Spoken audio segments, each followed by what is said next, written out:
It was, you know, as I said, I had a lot of upfront and close personal interactions with people.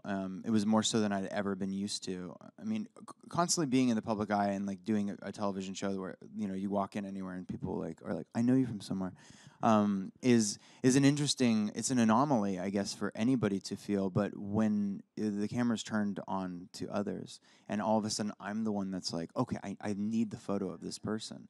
It was an interesting process of kind of trying to understand how to do that, and be respectful and be present.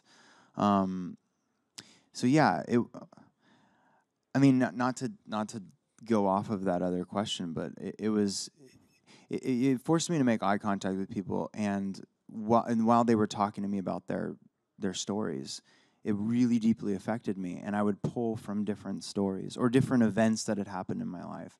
And while I was talking to someone, I'd be like, okay, I need to put this in there somewhere, but it can't be near them. It can't be near their stuff. I got to make it anonymous.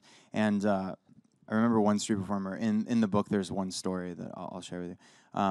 There's this Foreverland I talk about, and it's also my Instagram handle on my other page. Is about the idea of a perfect moment that you can find at any time, and that the idea is that when we look at reflections of ourselves, we sometimes try and see ourselves as the perfect version of ourselves, living in the perfect world that we would imagine for ourselves, and we could switch places at any time.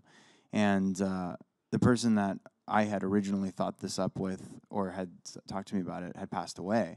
And so I always try to make that story something that was very, very visceral and relatable.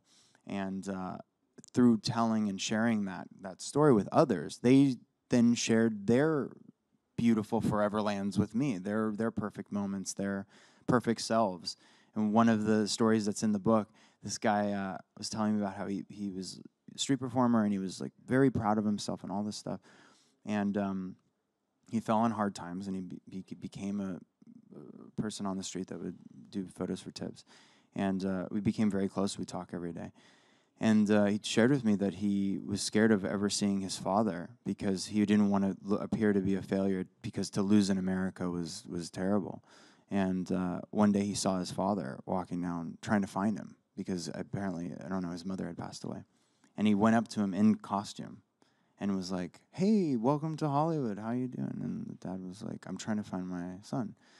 And and he was just like, "Oh, well, how about we take a photo or something?" He's like, "No, I'm okay." And he had his arm around him, but he couldn't bring himself to say, I'm behind this mask. I'm your son. I'm here. And I didn't make it. And I'm sorry, Dad." And he like ran off and cried. Yeah, and you hear stories like that. You experience things like that. And for me as a young actor, as an artist, I felt so conflicted, because it's like I didn't want to out the person, but I had to bring some of these stories to the surface, because the people really, without the people, the place is just a place.